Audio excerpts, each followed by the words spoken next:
The November day was raw, and Edward's bare knuckles were red from the cold and from gripping the handlebars of his bicycle, trying to keep it from wobbling, which wasn't easy to do with Sarah perched precariously in front of him. "This is a case where your father would be right." Edward pedaled steadily along the dirt road that led to the gate of Manor Farm. The cold, damp air made his breath come in white puffs. "A horse would be safer." Sarah giggled. Just then, a gust of wind snatched the scarf from her hair. Instinctively, she reached for it. Thrown off balance, she, Edward, and the bicycle tumbled to the ground. Unhurt, Sarah nevertheless was unable to rise because she was now giggling helplessly. Grinning, Edward disentangled himself from the bicycle. "No one can say I don't see a lady home from school in style." Sarah's laughter dissolved into a sigh of pleasure as Edward embraced her, his mouth meeting hers in a deep, warm kiss.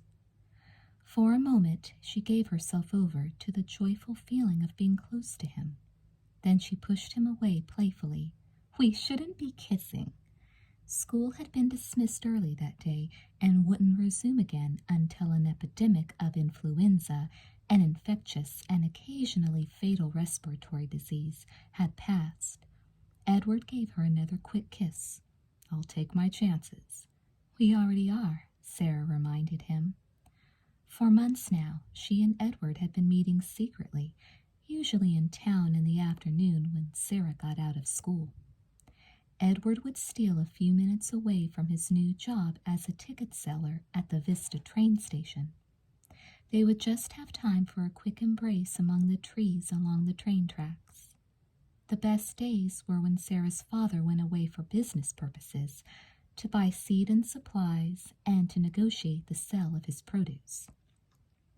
Then Edward would come out to the farm, and the two would wander for hours hand in hand through the orchard, talking of their plans for the future. With each clandestine meeting, their love for each other grew stronger, but there was always an undercurrent of unease, because each time they were risking discovery by Sarah's father and his extreme displeasure. Now they stood up and dusted themselves off. "Promise you'll take care of yourself," said Edward, tenderly brushing a loose tendril of hair back from Sarah's cheek. She smiled, her cheeks glowing pink from the cold. "I'm as healthy as a horse. I won't get sick." Edward remounted the bicycle, pointing it back toward town. "See you soon, then." Sarah waved after him, then ran to retrieve the renegade's scarf. Shaking it out, she tied it quickly around her hair and ears. The rising wind seemed to be growing colder by the minute. An early winter storm was definitely on the way. Ahead of her, Sarah spotted her twin brother. James had walked straight home from school, while she had stopped first at the Vista train station to meet Edward. "James, wait for me," she called. James turned and stood, his cap pulled tight over his ears and his shoulders hunched to protect his neck from the wind. "Where's Ed?" he asked. "Oh, he dropped me off a little farther back." Sarah halted for a moment to draw off her new leather gloves. "Put those back on," James lectured. "You mustn't catch cold with influenza going around." "I'm just taking care of this."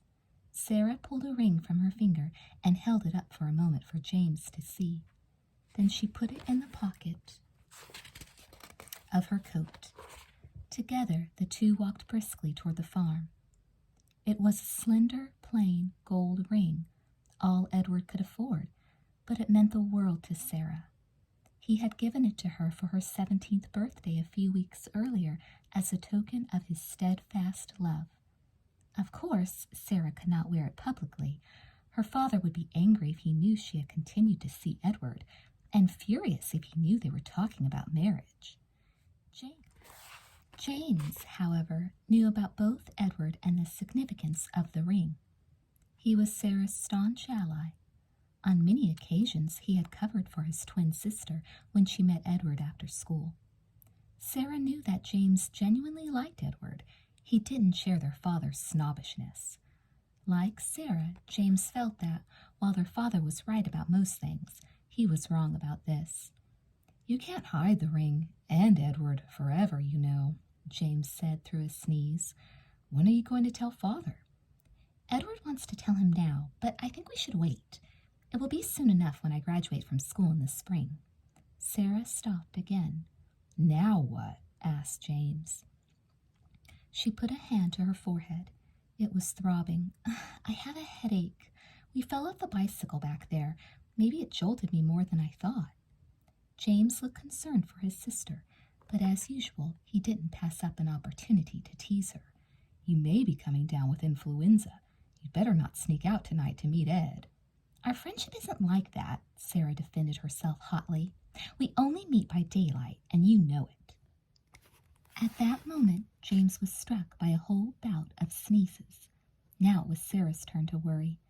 We'd better get to bed, she advised, taking her brother's arm. I think we both may be coming down with it. They hurried homeward, the wind fairly pushing them up the drive.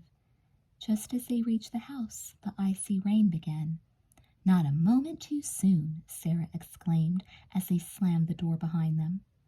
Shedding their coats, they hurried to the kitchen stove to warm their hands. Outside, the wind howled, eerie and relentless. But soon a new sound met the twins' ears. Sarah looked at James. Is that...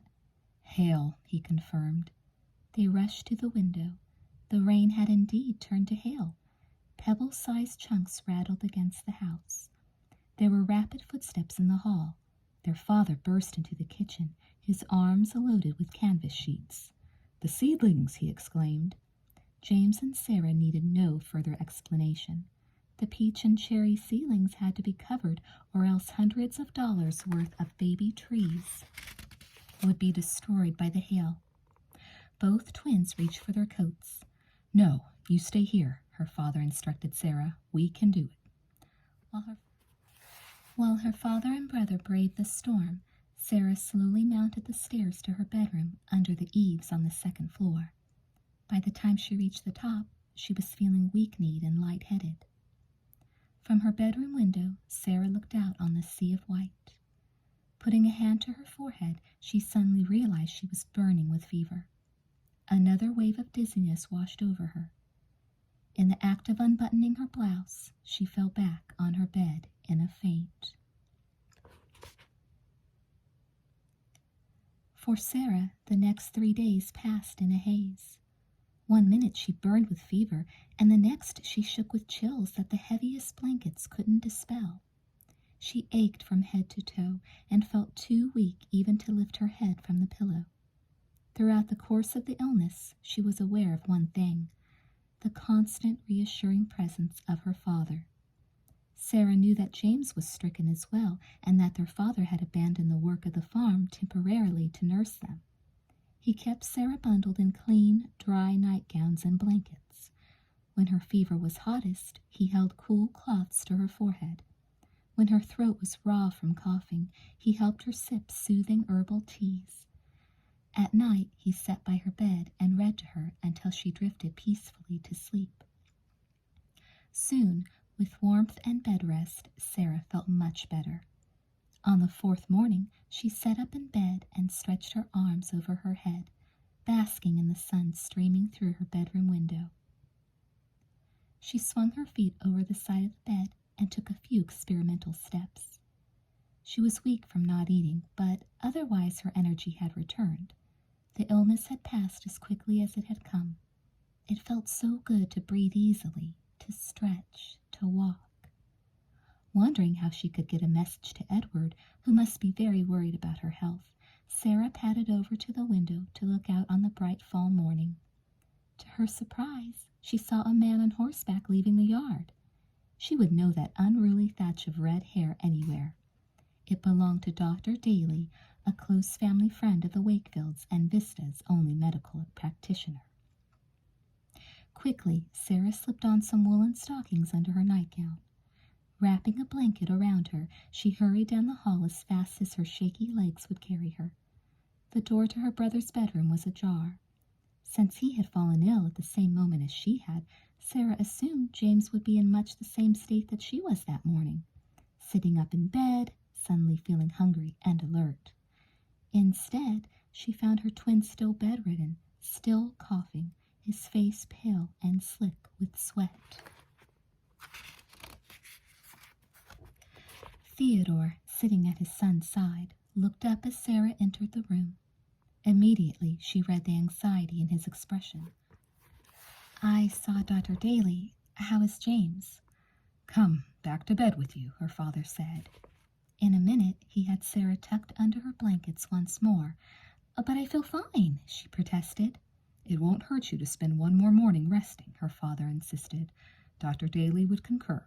If you overexert yourself, you could suffer a relapse."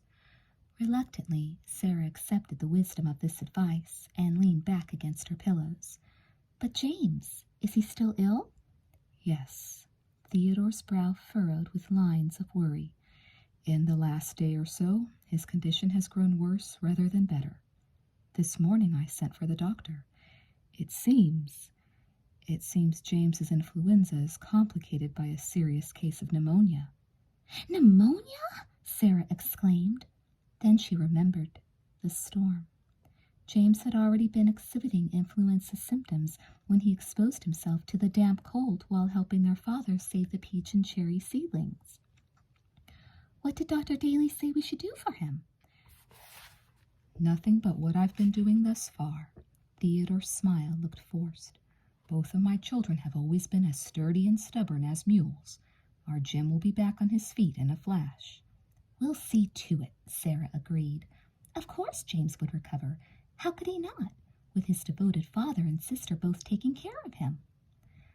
But as the days passed, James continued to weaken. Theodore and Sarah tended his needs round the clock, but the infection had taken an unbreakable hold. His inflamed lungs were filled with fluid, and he coughed painfully, incessantly. On Saturday night, 3 days after her own recovery, Sarah sat on the edge of her bed with her journal open on her lap. The last entry detailed the joy of a rendezvous with Edward. Sarah laid her hand on a new, blank page. Even with her door shut, she could hear James coughing. Would he never stop? Sarah put her hands to her ears, pressing hard, feeling that soon she would have to start screaming to obliterate the sound that haunted her even in her sleep. Angrily, she tossed the journal aside. She could not write in it. What was there to record but that her beloved twin brother was dying? Taking a deep breath, Sarah smoothed the crumpled skirt of her burgundy wool dress and stepped into the hall. Her father had been with James for hours. She should relieve his watch, urge him to eat something, to rest, before he became ill himself. As she reached James's door, though, a new sound met Sarah's ears, the sound of dry, quiet sobs. Theodore sat at the side of his semi-conscious son. He mumbled something. Was it a prayer? And did she hear him speak the name of her mother, Dancing Wind? Sarah tiptoed away, her heart aching with pity. Poor father, she thought, as she prepared a meal for him in the kitchen. 17 years ago he had watched his wife die, and now this. How much could one man bear, even a man as strong as Theodore Wakefield? On Sunday morning, Sarah opened her eyes slowly. Blinking, she realized the sun had woken her. For the first time in days, she had actually slept through the night. How could that have happened? Suddenly, she realized that the house rested in peaceful silence. James wasn't coughing. He was better. Sarah ran to her brother's room. James was alone. Theodore, too, must finally be getting some sleep. For a moment, Sarah's heart jumped into her throat. James lay so quiet, so still, but his eyes were open, and as she entered, he turned his head. The effort stole his breath, and for a moment he could not speak. Kneeling at his side, Sarah took his thin hand and squeezed it. Then she touched his forehead, which was strangely dry and cold. "What can I do for you?" she asked gently. James stared into his sister's face with an intensity that made her shiver. It was almost as if he was memorizing her features, as if, "Tell me a story," he whispered. Sarah told him the story that had been their favorite as children, a story their father often recited about how after years of loneliness he had fallen in love with a beautiful half-Indian circus girl, the dancing wind of the flying trapeze. Sarah's words seemed to act as a lullaby.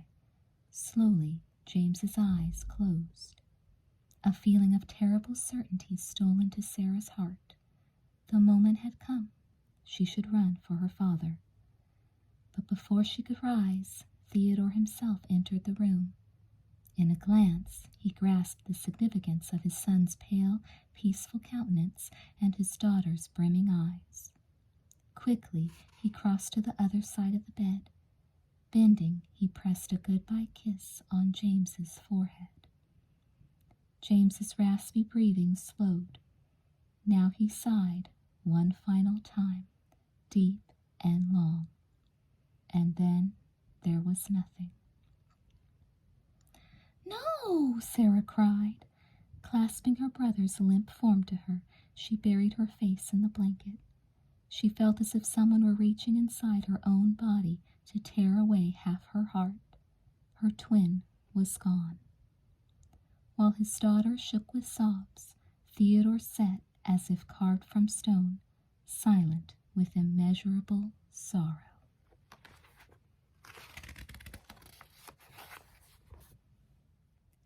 The door shut behind them with a click of awful finality. Slowly, Sarah removed the hooded black wool cloak in which she'd bundled herself for the cold, buggy ride home from the cemetery. The house seemed unbearably quiet and empty without James's lively presence. The only sound was the clock on the mantel. Gone, gone, gone, it seemed to say, with its relentless, monotonous ticking. Theodore shuffled to the cold fireplace. Sarah watched him, her eyes bright with compassionate tears. She was grief-stricken, but her father was devastated. His broad back was bent like that of an old man. He had lost his only son. With the iron poker, Theodore stirred the dead embers.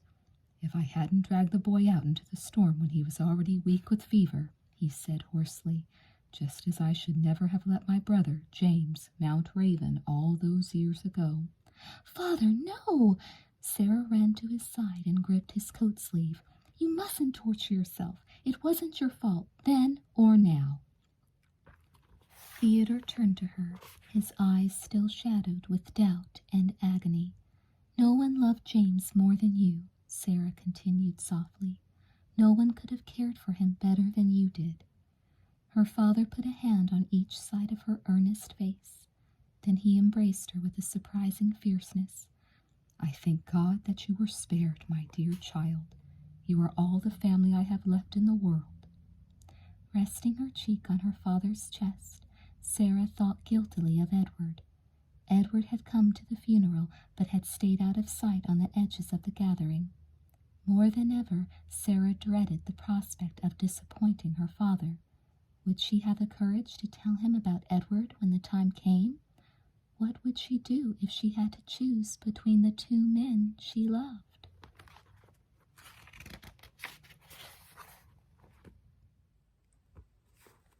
Chapter 10. 1906, Vista, California. Sarah strolled up the drive to Manor Farm, swinging her schoolbooks by their strap. Around her, the April world was fresh and new and green. The orchards were a sea of fragrant blossoms. The voices of nesting birds blended into a beautiful symphony. It was impossible not to take part in the pleasure of spring, and for the first time since her brother's death the previous autumn, Sarah felt happy. Of course, she wished that James were with her, looking forward to their high school graduation in just a few months, and planning to stand as best man in her wedding to Edward. But Sarah knew that her twin would always be by her side in spirit. With a sigh, Sarah twisted Edward's ring from her finger and put it in her pocket. The only thing she couldn't love about spring was that each day of the season brought her closer to the inevitable confrontation with her father. Sarah stepped through the side door of the house and was surprised to see her father seated at the kitchen table. "Hello," she called cheerfully. "I thought you would be out in the orchard on an afternoon like this. What keeps you—" She stopped. There was something lying on the table in front of her father. A book. It was her journal. The blood drained from Sarah's face. Her journal, entrusted with all her most private thoughts. Her journal, which used to be filled with fairy tales, but where she now wrote mostly of her ever-growing love for Edward. And her father had found it? Found it, yes. But had he read it? Would he stoop to such an invasion? Theodore's face was blank. It was impossible to tell. "That book is mine. I must have left it lying about." Sarah was surprised at how calm her voice sounded. She took a step toward the table. "Here, I'll take it."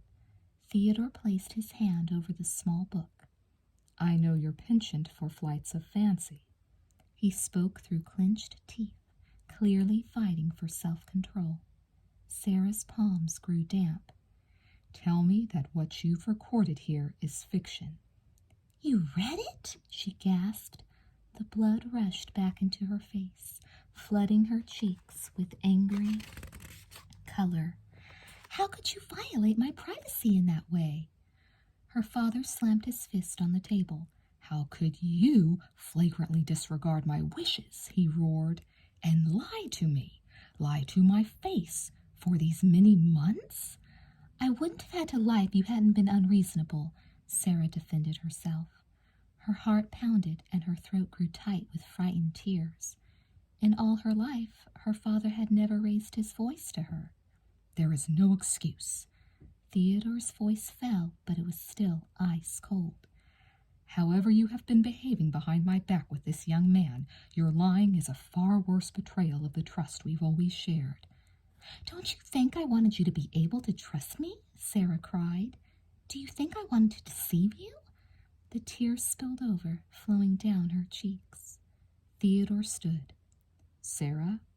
He crossed the room and stood before her, resting his hands heavily on her shoulders. She looked up at him, apprehensive. "I understand that you are very young. It's natural for you to have strong feelings, but in this case, your feelings are misguided." "No." Sarah shook her head firmly. Her feelings for Edward were real, no matter what her father said. Their love was the kind that came only once in a lifetime. "Yes," Theodore insisted, "your feelings are misguided, and you are making a mistake. But I am ready to forgive you if you inform Edward immediately that you will no longer see him." "No," Sarah repeated stubbornly. "My child." Theodore's expression softened a little, and his voice became almost pleading. "It is for your sake that I request this. It is your future I seek to protect. You are the last of the Wakefield line, Sarah, and you are worthy of, you deserve a better match." Her eyes flashing, Sarah pushed her father's hands from her shoulders. "Edward is a good man, worth far more than the spoiled Lemaitre boys and others like them." "He has nothing to offer you," Theodore argued, "whereas George Lemaitre could give you—" "I don't love George Lemaitre," Sarah declared. "I love Edward Brooke." "You will love the man I choose for you." Sarah stared at her father. Had he gone mad? "How can you say such a thing?" she asked him. "You, of all people? Don't you remember, father? Don't you remember when you were young? You refused an arranged marriage with a woman you didn't love. If you hadn't, you would never have met my mother. You left your family and gave up your home just to have the freedom to determine your own destiny. How can you deny me the same freedom?" Her words hit home. Sarah could see that her father recognized the tragic irony of the situation. For a moment, he was silent. A desperate, defeated expression dimmed his gaze. Sarah held her breath, hoping. She thought of all the times she had gone against her father's wishes when she was younger, how determined she'd always been to have her own way, and he had indulged her, proud of her high spirit. We can make peace, Sarah thought. But her father's moment of indecision passed. His manner hardened again. "You will cease all communication with Edward Brooke, or you will cease living under this roof," he informed Sarah. Turning on his heel, he strode from the room. In utter dismay, Sarah watched him go. Her father was not going to relent. In his old age, he had become as stubborn and heartless as his own father, the Earl of Wakefield. The hours passed. Sarah lay on her bed, staring at the ceiling as the last light faded from the sky. In a strange way, she felt relieved. After all these months of deception, her father knew about Edward. She no longer had to hide the truth from him. Instead, she was faced with a choice she dreaded for so long.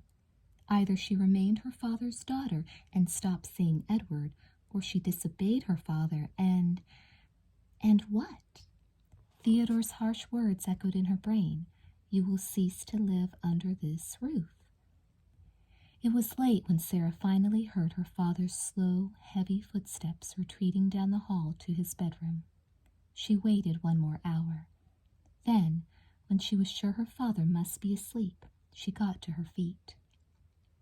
Quietly, she filled a small bag with a few items of underclothing, a clean shirtwaist, and what little jewelry and money she possessed.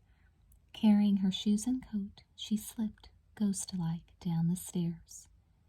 In the kitchen, she laced up her boots, shouldered the bag, and eased open the door. The cool, clear April night was bright with stars. Taking a deep breath, she stepped out into it. The moon sharply illuminated Sarah's figure as she hurried across the yard toward the driveway. With each step, however, she felt her feet grow heavier. She put a hand to her heart. It was racing like a locomotive. Back in her bedroom, she had thought she'd made up her mind. She would run away to Edward. She loved him, truly and deeply. There was nothing else to do. But now, another truth held her in the yard. She didn't really want to leave her home. Though she knew her father was being incredibly unjust, she still loved him. Pivoting slightly, Sarah looked back over her shoulder at the moonlit house. She caught her breath. There was a pale face at her father's bedroom window. He had seen her. He was going to try to stop her. She should have known. Of course, he would never let his only child walk away from him like this. He had come to his senses. He was willing to talk things over in a reasonable fashion.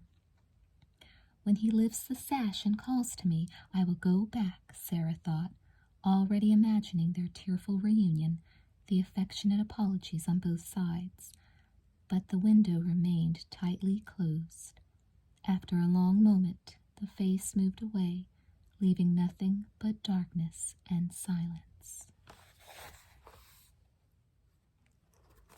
Chapter 11.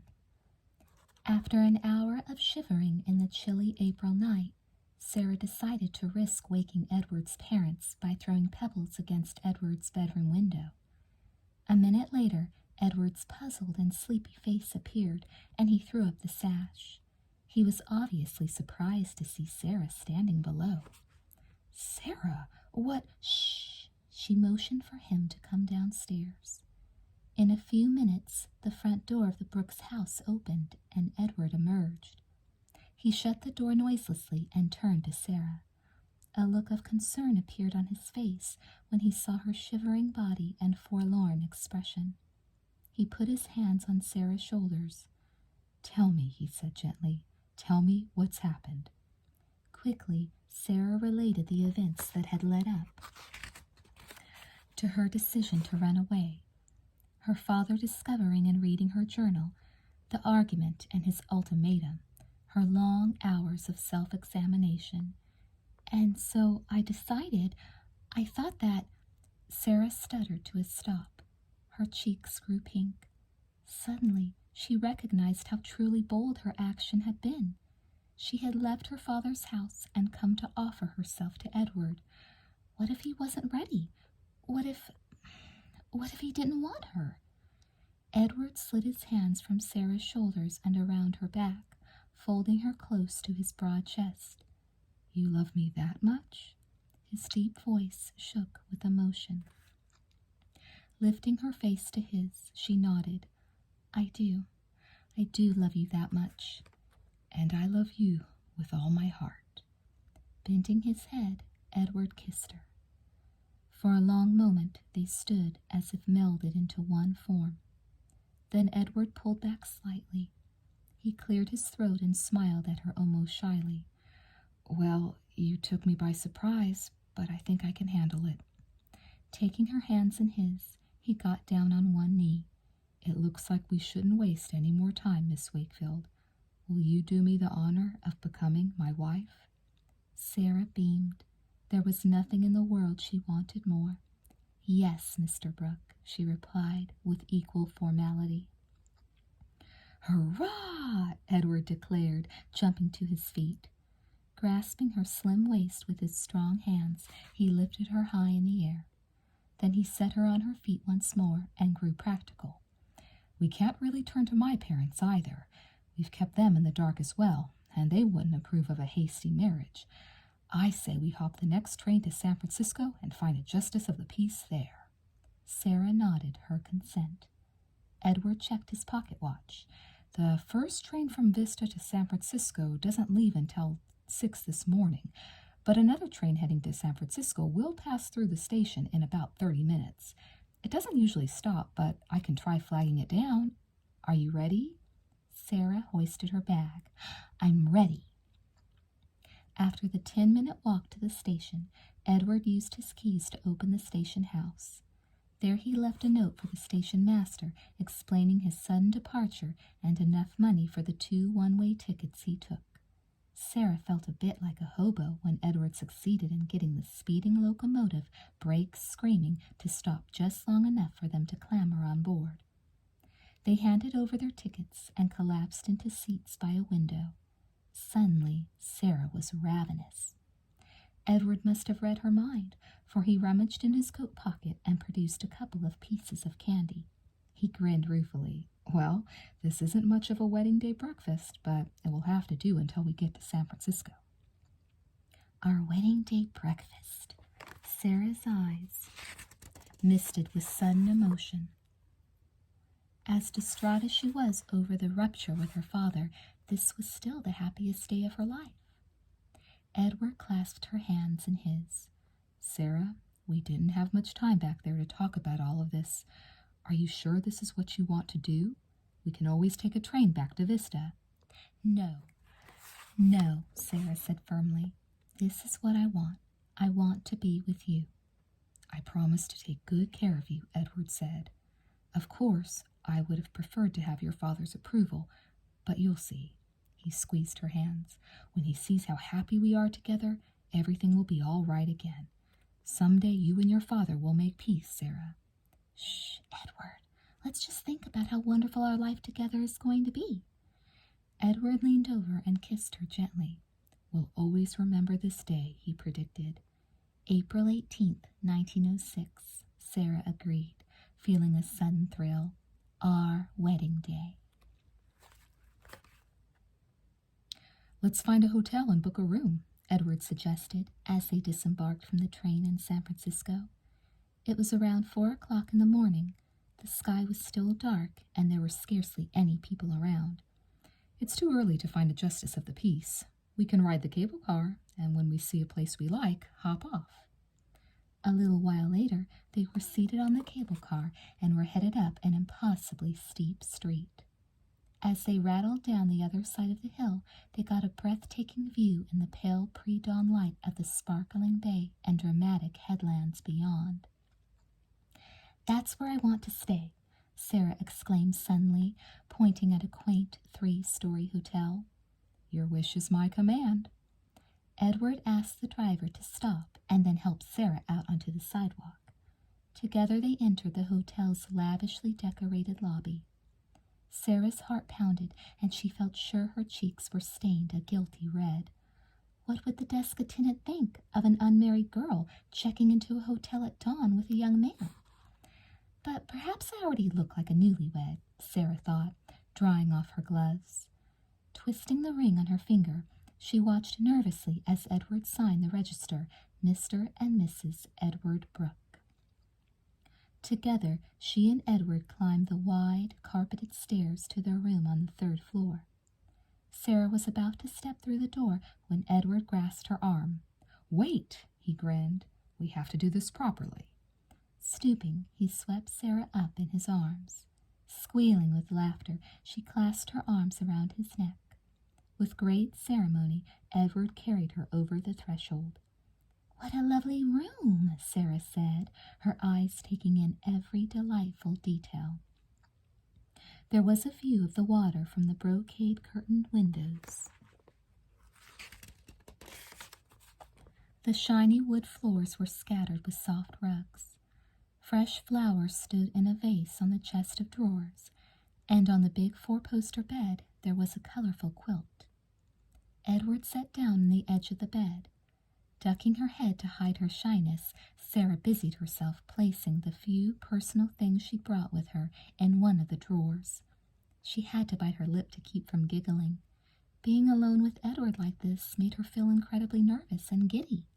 Soon we will be husband and wife, she thought, darting a glance at his handsome profile. Tonight will be our wedding night. "The lavatory is down the hall on the right," Edward said, "if you'd like to freshen up. It'll probably be 8 or 9 o'clock before any justices of the peace open their offices." Sarah stepped up to Edward and held out her hands to him with a smile. "I can hardly wait." At that moment, a strange feeling washed over her. She felt her stomach drop slightly. Looking at Edward in alarm, she saw that he too wore an uncertain expression. Then she felt the vibrations through the soles of her boots. The floor was shaking. "It must be an earthquake," she thought. Sarah gasped. "It's only a tremor," Edward assured her, pulling her into the bed beside him. "There's nothing to fear." Sarah held her breath, hoping he was right. Growing up in Vista, both she and Edward had experienced minor quakes. "Of course," she said, her voice unnaturally high, "it will pass." But it didn't pass. Instead, the rolling and rumbling increased in intensity. As the horrible shaking went on and on and on, Sarah realized that this was an earthquake of a magnitude she could never have imagined. "My God," Edward exclaimed hoarsely, "the earth must be ripping in two." Picture frames were swinging wildly. As Sarah watched in horror, the plaster wall behind them began to crumble. The couple embraced fearfully, Sarah hiding her eyes against Edward's chest. Suddenly, the entire room tipped. The heavy wooden bed, along with the rest of the furniture, slid and crashed to the front end of the room, throwing Edward and Sarah with it. It was like plunging off a cliff. Over the roar of destruction, Sarah heard herself scream. She held on to Edward with all her might. The hotel was collapsing. As suddenly as it had begun, the quaking stopped. Edward's arms were still tightly wrapped around Sarah, and her face was pressed into his chest. "Am I alive?" she wondered, dazed. Everything was black. "Edward?" she coughed as the dust entered her mouth. "Are you all right?"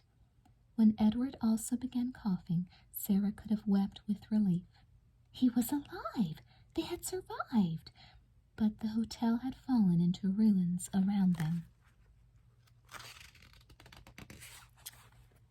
Gingerly, Sarah and Edward got to their hands and knees and felt the space around them. It was tiny. As the dust settled, they were able to see their surroundings dimly. The ceiling had fallen in on all but the small corner of the room where they were huddled. Sarah shuddered as she realized how close they had come to being killed. But though they were still alive, they were far from safe.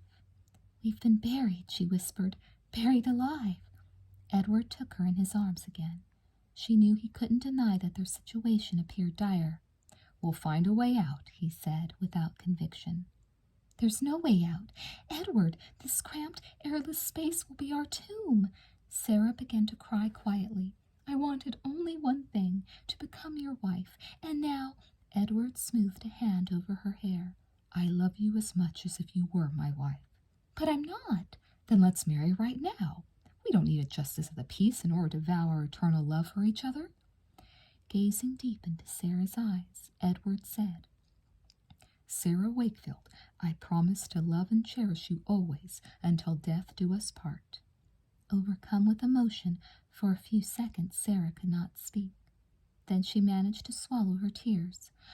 "I promise to love and cherish you, Edward Brooke," she whispered, "until death do us part." "Here, I'll make it official." Edward fumbled in his pocket and pulled out a small piece of paper.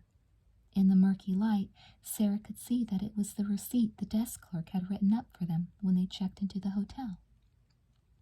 Now Edward turned it over. With a pencil, also from his pocket, he wrote a few quick words. He handed the paper to Sarah, and she read aloud what he had written. "On this day we were married." Edward had signed and dated the statement. Now she did the same. "My wife," Edward said. "My husband." Their lips met in the most tender, meaningful kiss they had ever shared. Edward pulled Sarah closer, crushing her body against his own. As the kiss deepened, all the passion they'd been harboring during the months of their courtship rushed over them like a powerful wave. "Shall we stop?" Edward murmured in her hair. "No," Sarah breathed. She wanted to be swept away. She wanted to go as far as their love would take her. Sarah lay still in Edward's arms. For some reason, she was strangely calm, even though she felt herself growing groggy from lack of oxygen and weak with hunger and thirst. She was facing death, but she was not alone. The long life she and Edward had hoped to share had been stolen from them, but at least they had had this moment. In God's eyes, they were married, and now their union was complete. "Edward and I will be together eternally," Sarah thought with peaceful certainty. She felt herself slipping into what she knew might be her final sleep. Suddenly, she was jolted awake by the scraping sound of shifting boards. She clutched Edward. "Is this it?" she cried. "Is the rest of the building collapsing?" Squeezing her eyes shut, Sarah waited for her body to be crushed. Instead, there was a sudden flash of torchlight. Rough hands grasped her arms. Urgent voices inquired if she was all right. They had been unearthed by rescuers. The men, their faces streaked black with dirt and sweat, dragged Edward and Sarah free from the rubble, then hustled them across the street to the relative safety of a small park at some distance from the crumbling buildings. Sarah and Edward blinked at each other, still in a state of shock, and then stared back at the ruins of their hotel. Sarah hugged herself to keep from shaking. "I'm alive," she thought in disbelief. "I'm alive." Edward put his arm around Sarah's trembling shoulders. "It's a miracle." "It's a nightmare," she said. Both were right. By great fortune, they had escaped with their lives. But while they had been trapped, the world had changed horribly. Stately buildings now lay in ruins. Screaming people ran in the streets, dodging recklessly careening vehicles. Fires raged, alarm bells clanged, smoke and dust choked the air.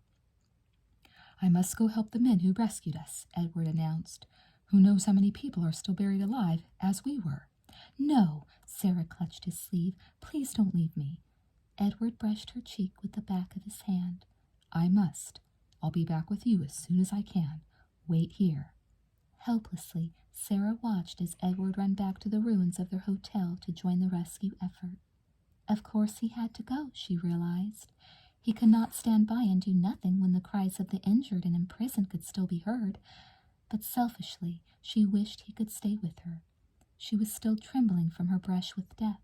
She needed the support of his strong arms. Her eyes followed the form of her husband as he conferred with the other men on how best to proceed. Suddenly, above the other sounds of the devastated city, the wail of a child pierced the air. It was coming from the ruined hotel. Her heart in her throat, Sarah watched as a man, her Edward, climbed a pile of rubble, seeking the source of the cry, then disappeared through a window opening. How can he possibly hope to find a tiny baby in all that wreckage? Sarah wondered. She clenched her hands in tight fists, her fingernails digging into her palms. She counted the seconds in her head. They seemed to drag on like hours. But in truth, only a minute passed before Edward reappeared on a high ledge, the child in his arms. "He did it!" Sarah shouted, pride and relief flooding her, making her knees go weak. She saw Edward wave in her direction, even as he acknowledged the triumphant cheers of the other rescuers, and she lifted a hand to blow him a kiss. Edward turned to find an easier means of descent. At that instant, the ground beneath Sarah's feet began to rumble. No, not again, she thought in horror, but the quaking had resumed. It was an aftershock. The rolling earth threw Sarah to her knees, and it hurled Edward and the child from the ledge. Heedless of her own safety, Sarah scrambled to her feet and ran across the street toward the ruined hotel, her mouth wide in an agonized scream. "Edward!"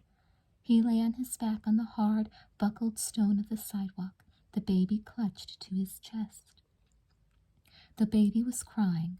Miraculously, it was alive and unhurt, but Edward himself was motionless, his eyes wide and staring.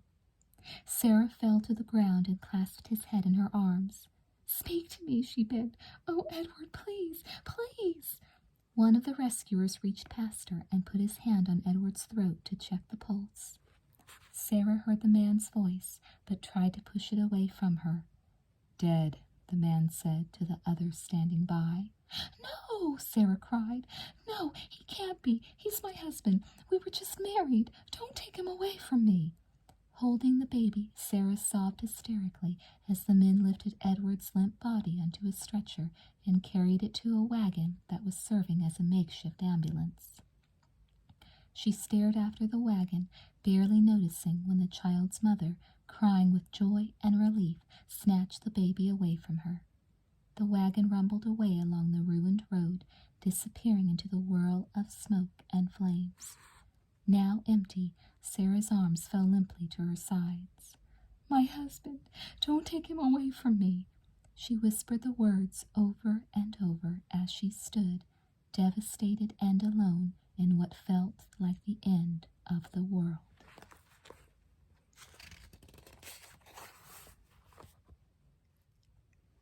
Chapter 12. 2 days after the earthquake, Sarah walked slowly up the drive to Manor Farm. She felt about 100 years old. Had it been only 48 hours since her world had turned upside down?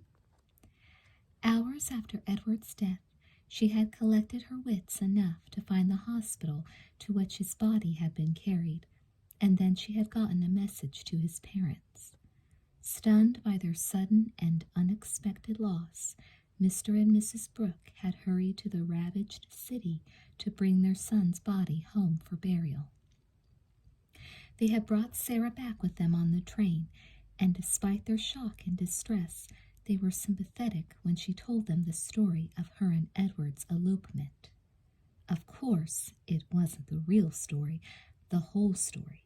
Sarah had said that her father disapproved of her friendship with Edward simply because he felt she was too young for a suitor. And no one need ever know that we weren't actually married by a justice of the peace, Sarah thought as she unlatched the gate. If only for the briefest, most poignant of moments, in spirit she and Edward truly had been husband and wife. By now, news of her elopement and Edward's death would have reached Manor Farm. In the small town of Vista, word traveled fast. Will Father be angry? Sarah wondered listlessly. Will he order me off his land? She really couldn't predict how he would receive her. She wasn't sure if he would forgive her for her past actions, and now Sarah realized that she didn't even care. All she wanted to do was climb the creaky stairs to her bedroom, lay her head on her old familiar feather pillow, and fall asleep forever. Her father was in the yard, hammering a new board into place on the front steps. He had his back to the drive and did not notice Sarah's presence immediately. As she stood for a moment, watching him work, Sarah was overcome by a wave of emotion. Suddenly, she felt 17 again instead of 100, frightened from her recent brush with death, bewildered at the chain of events that had brought her complete love and then utter loss in the course of an hour. She felt like a little girl, and she longed for nothing more than for her father to fold her in his arms and tell her everything would be fine, as he had countless times in the past when she was hurt or sad. At that moment he turned. Tears streaming down her face, Sarah hesitated. She couldn't take another step, not knowing whether or not he would accept her. She didn't need to. Her father went to her. Striding across the yard, his own eyes damp, he embraced his weeping daughter. "When I heard that you were seen boarding the train to San Francisco, and then the earthquake hit, and we learned of the destruction in the city, I feared."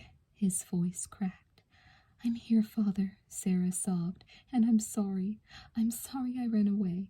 If I hadn't, Edward would still be alive." "Shh." Theodore stroked her hair. "You mustn't blame yourself. There was nothing you could do." They stood together for a long moment, Theodore rocking Sarah in his arms as if she were a child. Sarah recalled that she'd comforted her father when he felt responsible for James's death. Now it was his turn to ease her pain. Can you forgive me for running off to get married?" "Of course, my dear. We must put the past behind us. I am still your father, and you are still my daughter, my only child." "You are all I have." Sarah closed her eyes against the memory of Edward's plain pine coffin being carried off the train at the Vista station. "And I will always be here for you," Theodore told her. "You are home, Sarah, and you are safe here. Come inside." Together they walked up the stairs into the house. "I am home," Sarah thought, with a rush of gratitude, "and I'll never have to leave again." Sarah sat up abruptly in bed, her eyes wide with fright and her nightgown damp with sweat despite the cool June breeze wafting through the open bedroom window. For a long moment she sat, hugging herself and panting breathlessly. Gradually her body relaxed. She grew sure of her surroundings. She was safe in bed in the room she'd slept in since childhood, with the comforting sun streaming in upon her. "I'm not in San Francisco. There is no earthquake. The earthquake is in the past," Sarah told herself, falling weakly back against the pillows. How many more mornings will begin this way? She wondered as she tried to summon the strength to rise and dress herself. It was tempting to lie in bed all morning. After all, school was out. She had graduated the previous week. And her father, worried about her health, would already have performed her household chores. But if she stayed in bed, she risked falling asleep and re-entering the recurrent nightmare that had haunted her since her return to Manor Farm. Sarah squeezed her eyes shut, hoping to force the dream images from her mind. Shuddering, she climbed out of bed. She dressed listlessly and then made her way to the staircase. Halfway down she had to pause, gripping the banister to fight off a wave of nausea and dizziness. It was to be expected, she thought. Lately she had been sleeping little and eating even less. She found her father waiting for her in the kitchen. He had cooked a big breakfast, hoping, she knew, to tempt her appetite. Instead, the odor of fried eggs and ham made her stomach turn, but she smiled wanly, lifting her face to his so he could press a good morning kiss on her cheek. Theodore put a hand under Sarah's chin, turning her face so he could study it.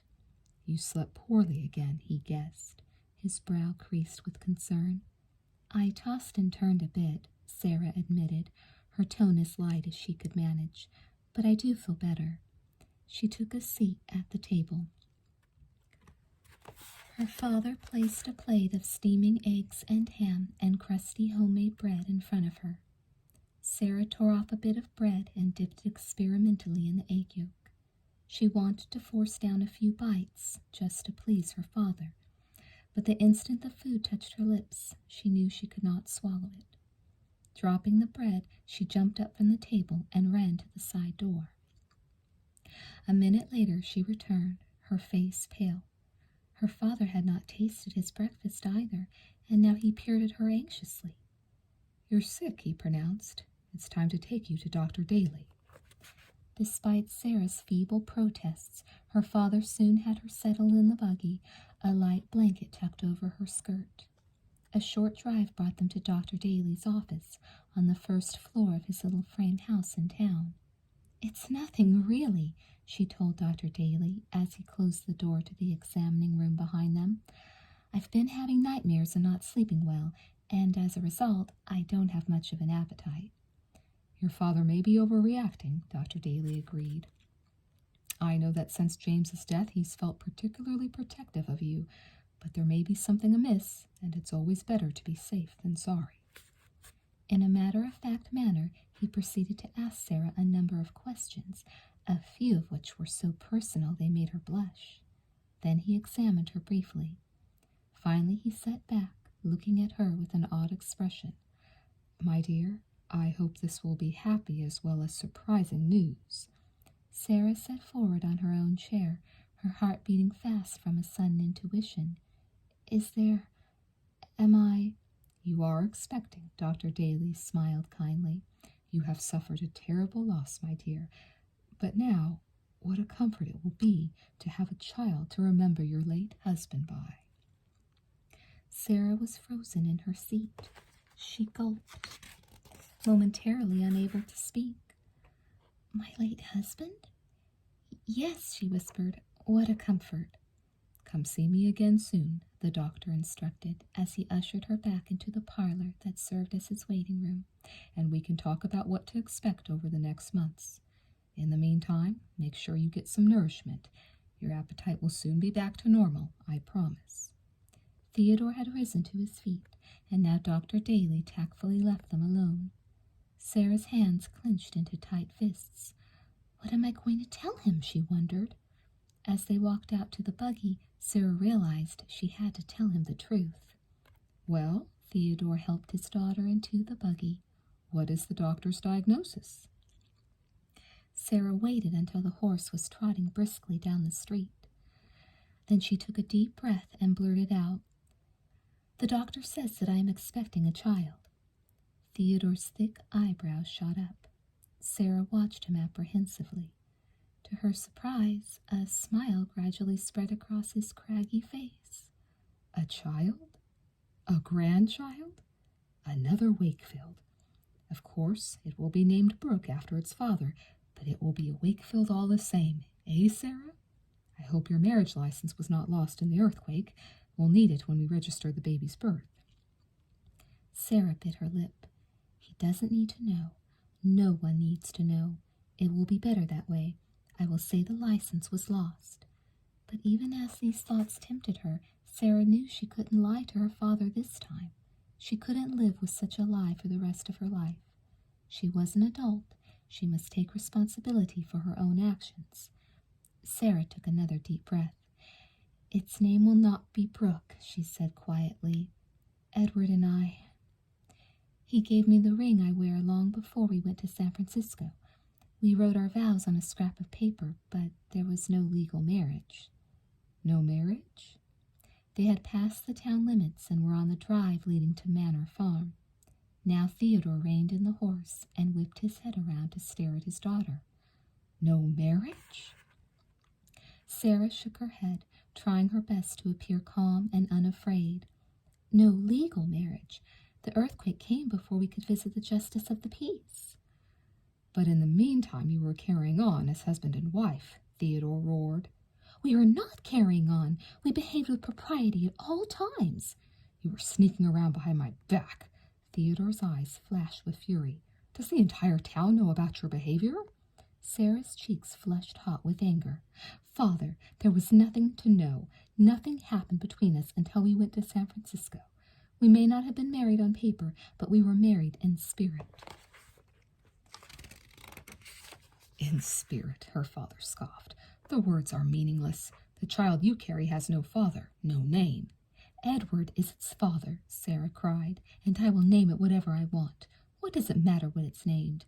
"It is not entitled to the name of Brooke, and neither will it possess that of Wakefield," Theodore declared coldly. He snapped the whip, urging the horse into a canter. His final words echoed in Sarah's head as they drove the rest of the way home in ominous silence. Theodore did not speak to Sarah for 2 days. Then, as she took a pie from the oven early one evening, he came in from the yard. "Leave that," he commanded. "Go upstairs and pack your bags." Sarah set the pie on the windowsill. "Pack my bags?" "You heard me. Pack everything you will need for the next 7 months. 7 months, until the baby is born," Sarah calculated.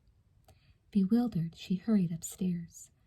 At random, she threw garments, shoes, books, and jewelry into 2 large satchels.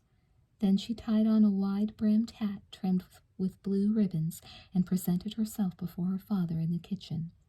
"The horse is hitched up," he told her. "Let's go." The sun was setting as they neared town. Not far from the train station, the buggy came to a stop. Theodore bent to retrieve a package, which he placed on Sarah's lap. "There is enough food there for dinner and breakfast, and money to provide for all your needs. And here is a train ticket to Mendocino." "Mendocino?" Sarah's face grew pale. Her father nodded curtly. "When you arrive there, you will go to Mrs. Clark's boarding house 2 blocks north of the station.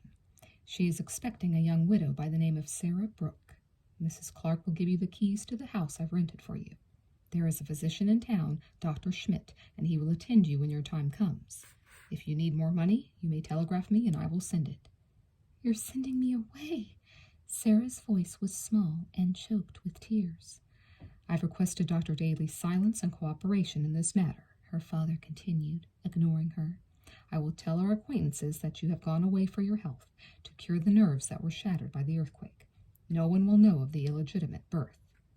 Theodore helped Sarah from the buggy, but did not move to hug or kiss her. Sarah stood silently, a bag in each hand. Her father's speech left no room for questions or protests. A few minutes later, she was seated once again on a train, but this time she was heading north, up the coast to the isolated town of Mendocino, and she was alone. Sarah knew it would be easy to crumble, to let her shoulders sag, to collapse into tears of self-pity. In the past few months, she had undergone a lifetime's worth of tragedy, and her troubles weren't over yet.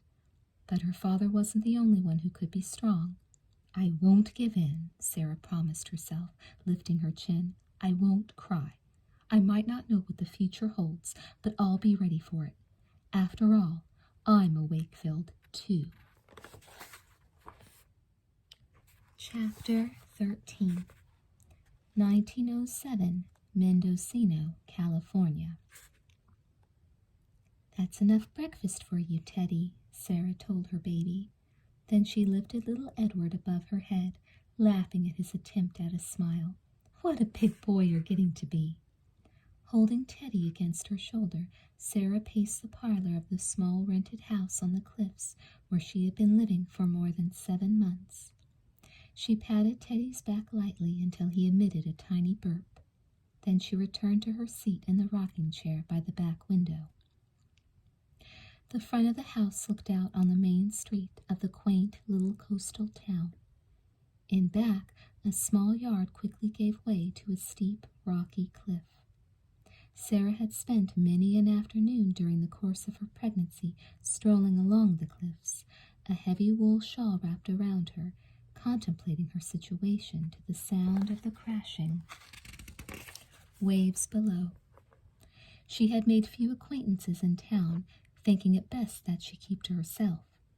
Dr. Schmidt, the sweet elderly man who had delivered Sarah's healthy baby boy after an uneventful labor, could not have been kinder. Remembering Dr. Schmidt's beaming face as he had placed the newborn in her eager arms, Sarah sighed. He had looked as proud as a grandfather. My own father should have been with me, Sarah thought. But he will arrive soon, Sarah whispered to the baby, who had fallen asleep in her arms, and when he sees you, he will love you as much as I do. He will take us home, and we will be a family, the three of us. Her father's last words to her at the Vista train station had been a promise to comfort her after the birth of the baby. Accordingly, Sarah wrote to him with the news as soon as Edward was born on New Year's Day, 1907. She and her father had had no other communication while she'd been away, so Sarah was free to imagine, to hope, that he had undergone a change of heart. She was certain her father would not be able to remain cold and stony when he held Teddy in his arms, especially when he saw how much the baby looked like him. It was a beautiful winter morning, windy and fresh, with dramatic white clouds skidding across a cornflower blue sky. Sarah bundled herself into a wool cloak, wrapped Teddy in a soft, thick blanket, and stepped out the back door into the yard. The air was bracing, and she took deep breaths of it, enjoying how light and strong she felt after so many months of being heavy and slow. After walking along the cliffs for 20 minutes, both her cheeks and little Edward's were rosy, and Sarah turned to head back. As they neared the house, Sarah saw a tall figure in a dark overcoat and striped muffler standing in the yard, his hands clasped behind his back, and his gaze turned out to sea. Her heart, which had been pumping vigorously, seemed to stop beating for an instant. She knew that broad, stern back, the sweep of dark hair dusted with gray. Her eyes bright with a painful mixture of anxiety and hope, Sarah approached her father. Theodore's own eyes grew soft as they rested on his daughter, but he did not smile. His hands remained clasped behind his back as he bent forward to kiss her forehead.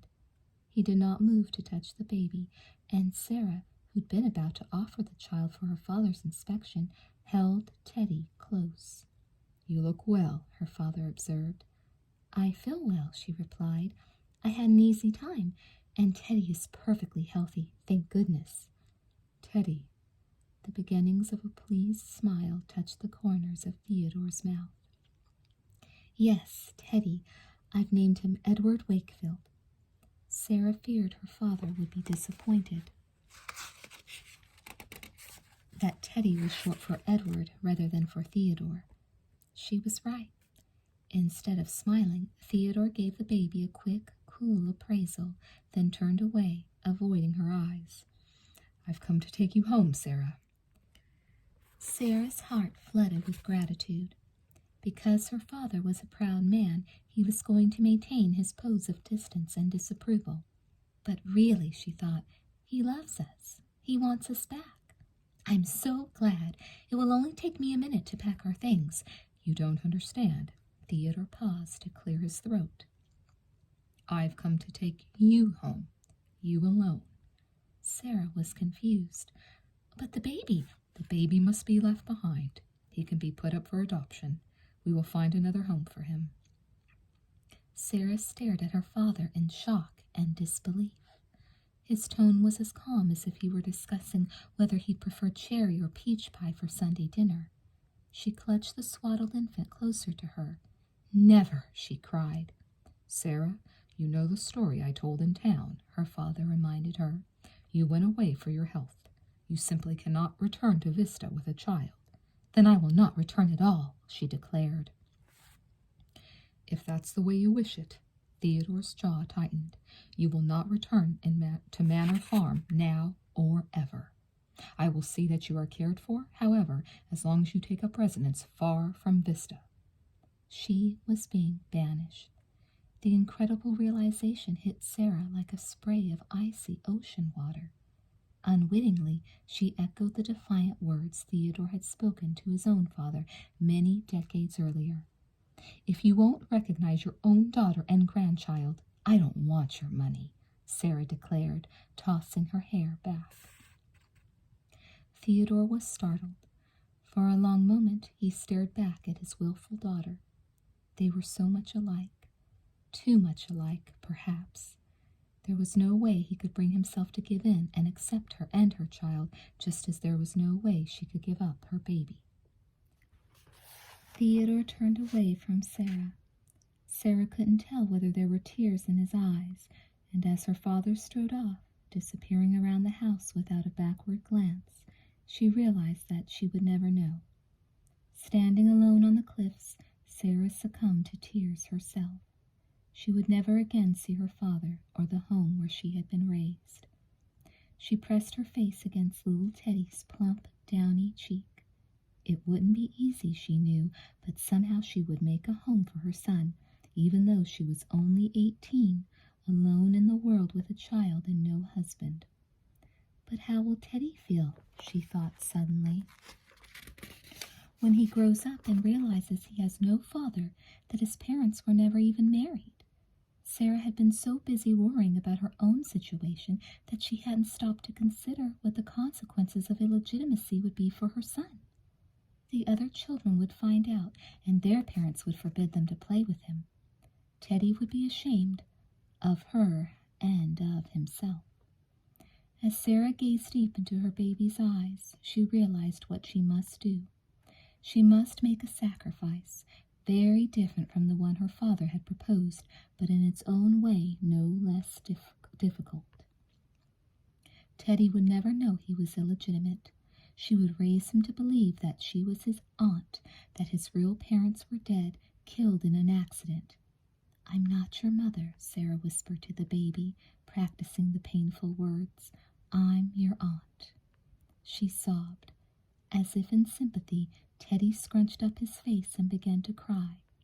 Hushing him, Sarah walked toward the house. It would be hard, but there was no alternative. "I'll provide for you and protect you," Sarah told the baby, lifting her chin and silently commanding herself to be strong. "And you will never know that I am your real mother." Chapter 14.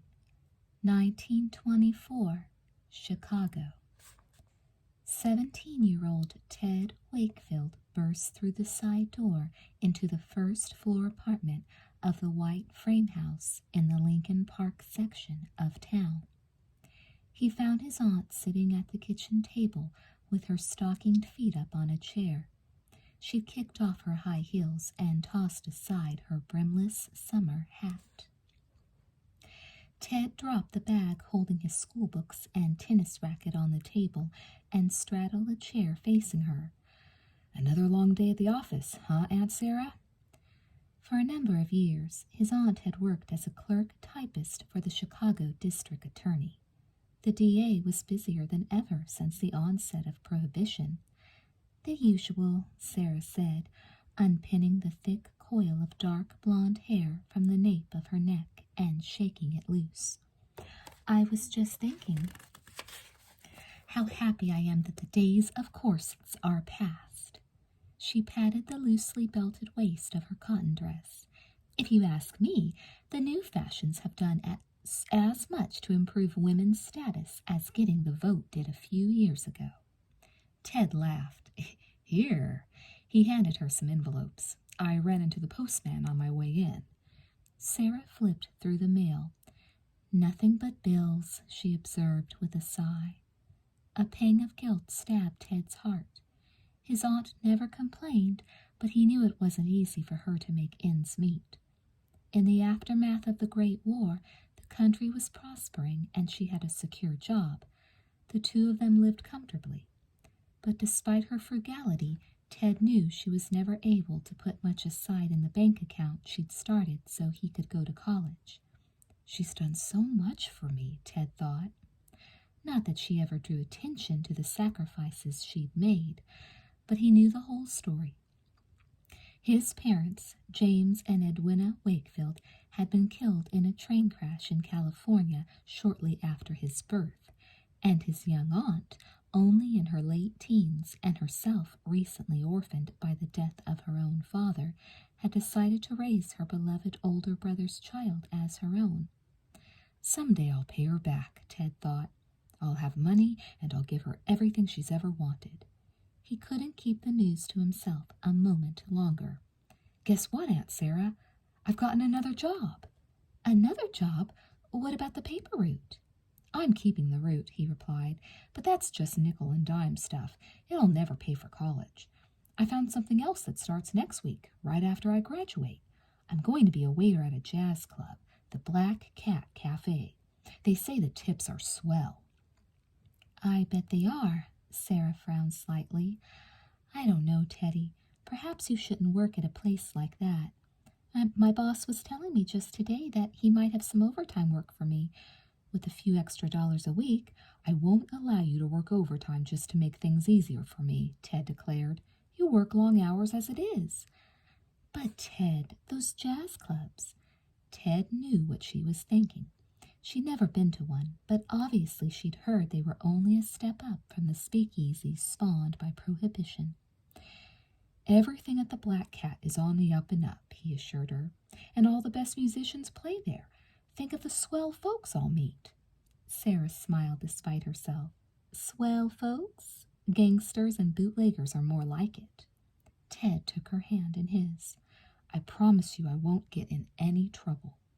To his surprise, tears sprang suddenly to his aunt's eyes. But if it upsets you that much, Aunt Sarah, I won't take the job. She shook her head, wiping away the tears with a rueful laugh. Oh, it's not that, Teddy. I was just thinking how much you resemble your father, James.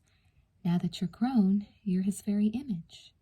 She told him before that he was built like his father, tall and broad-shouldered, and that he'd inherited his father's mischievous brown eyes and unruly dark hair. And that's what I have to keep in mind, Sarah continued. You're grown up now. I respect your decisions, and what's more, I trust your good sense. I just hope you don't turn into a complete lounge lizard and forget all about your college plans. His aunt's tone was teasing, but he knew she was set on his becoming the first Wakefield to earn a college degree and go on to a prestigious career, maybe even as a lawyer like her boss. That won't happen, Ted vowed. Get on with you, then, she commanded, her eyes twinkling. Open those books before I change my mind. It was a hot summer Saturday night at the Black Cat Cafe.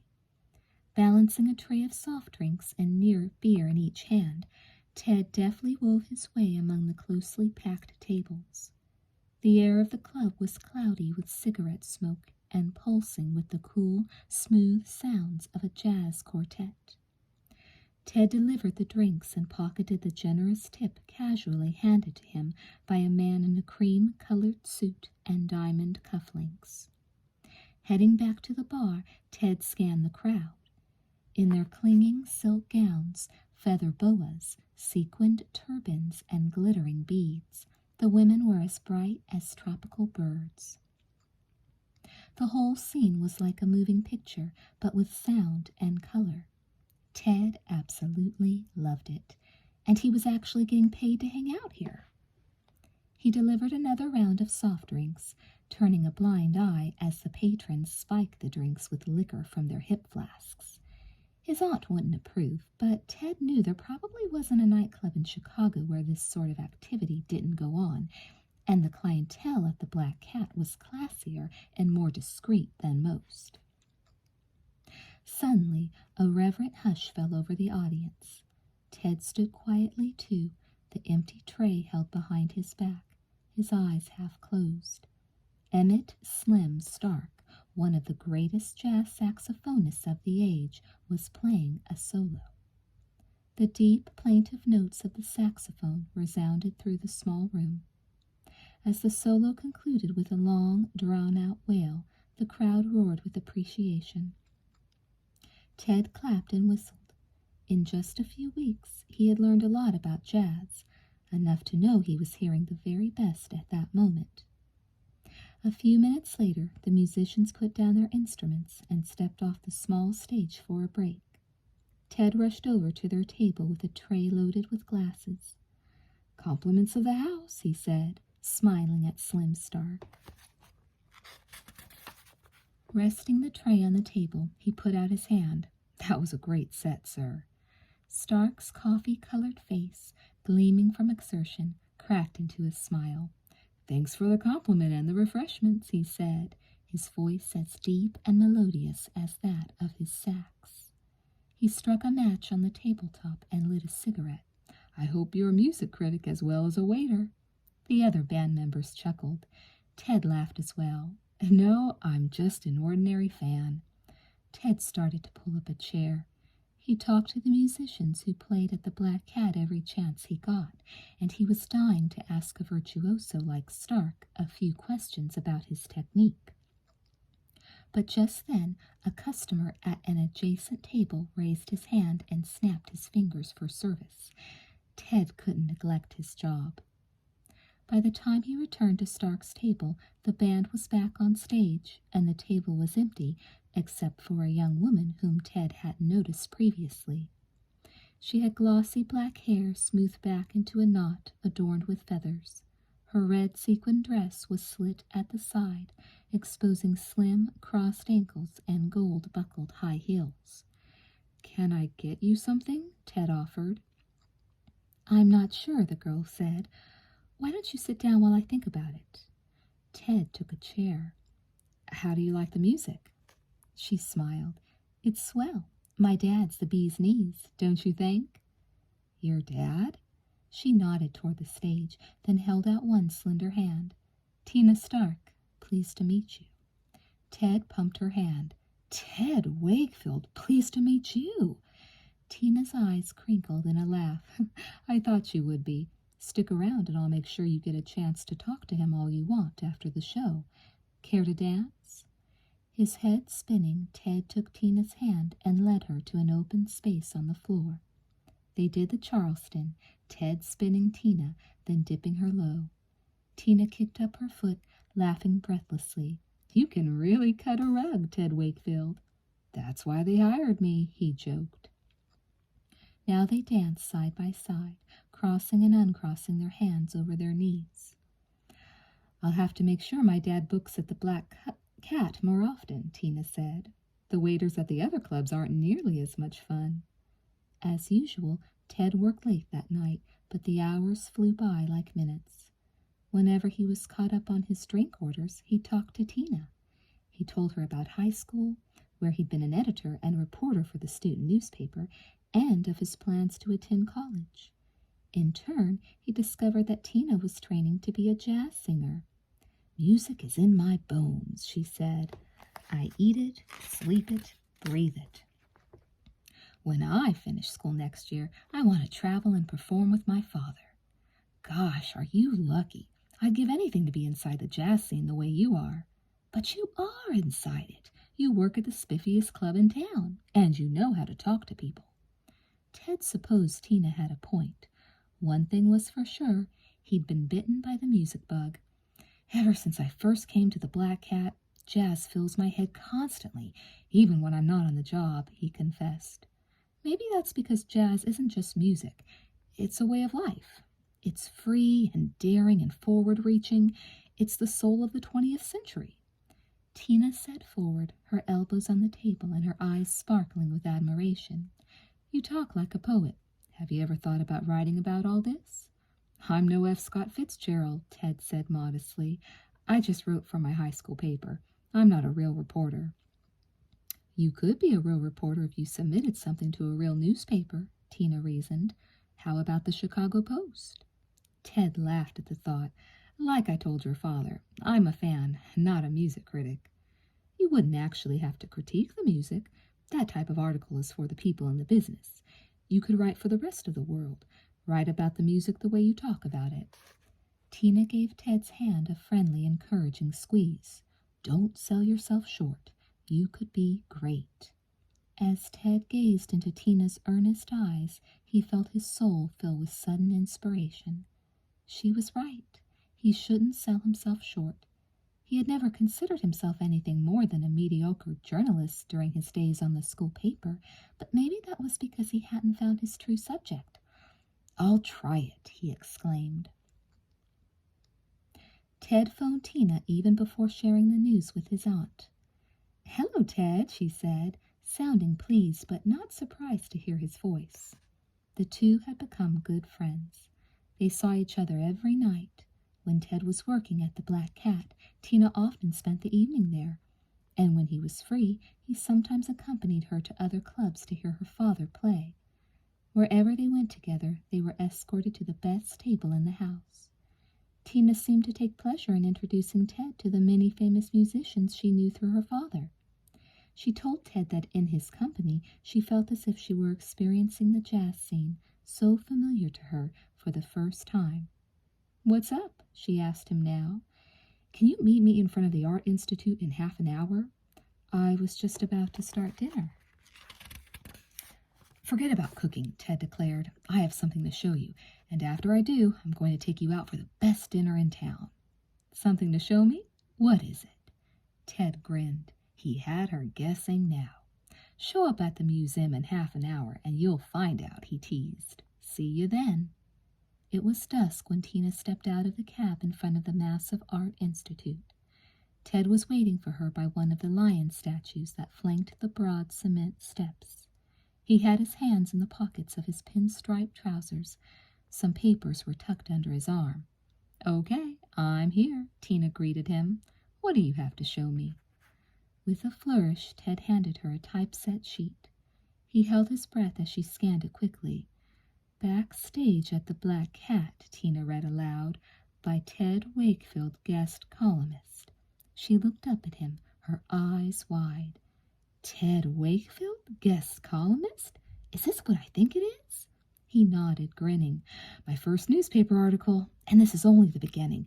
The editor at the Post liked this piece so much he's considering signing me to write a weekly jazz column." "A weekly column," Tina breathed. "Ted, that's wonderful." It was a dream come true, Ted had to agree. He was going to be a published writer. "To top it all off, I'll be getting paid, and paid well," he told Tina. "I won't need to wait tables and deliver papers anymore." "Then you'll definitely make it to college," said Tina. "Nothing stands in your way now." "You're not kidding," Ted agreed. Chapter 15. Ted strolled down the sidewalk, his hat tipped back on his head and his loosely knotted necktie flipped over one shoulder.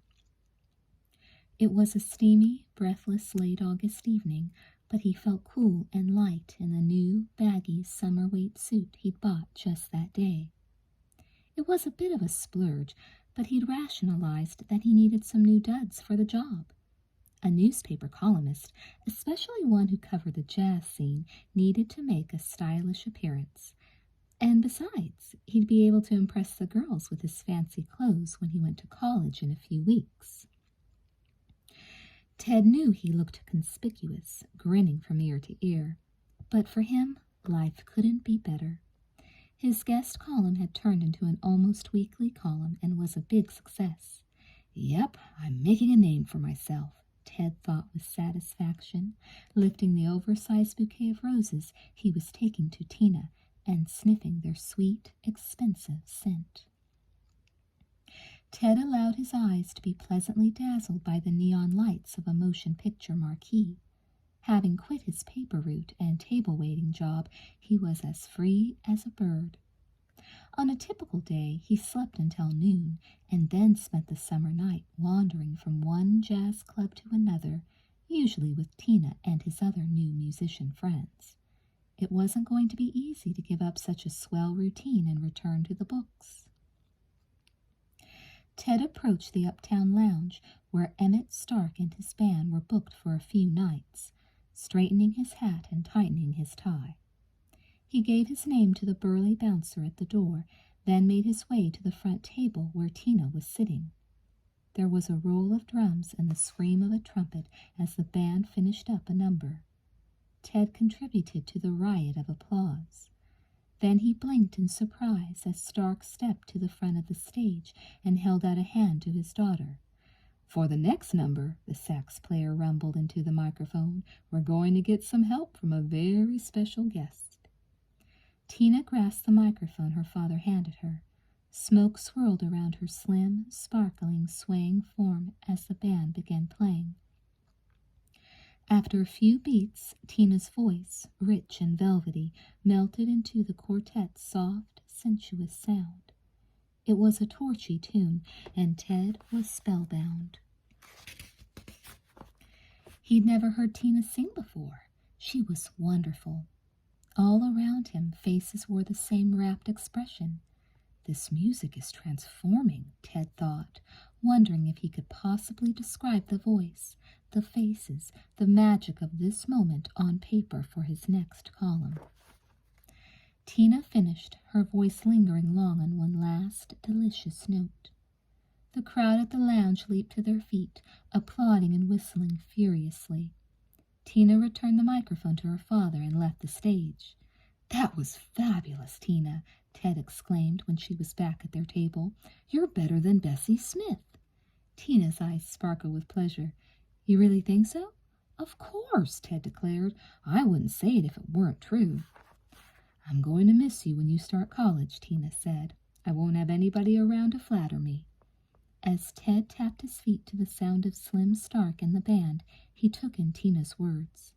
Suddenly, the idea of college grew fuzzier and fainter in Ted's mind, retreating into the distance until it was just a tiny, dim dot. He knew that his aunt hoped he would study law and become a famous attorney, but Ted could hardly imagine anything more boring, especially compared with the excitement of his current life. He made up his mind. He wouldn't go to college, even though he'd been accepted at Ross College, one of the most prestigious schools in the Midwest. Why bother? Why just study life when he could live it? On Saturday, Ted strolled into the kitchen in baggy trousers and with his shirt tails untucked. Lifting his arms over his head, he stretched and yawned. "What's for breakfast?" he asked his aunt. She looked up from her newspaper and laughed. "Breakfast? I just ate my lunch. You must have had another late night." Ted poured himself a cup of coffee. "I guess we're just running by different clocks these days." "I know," she said.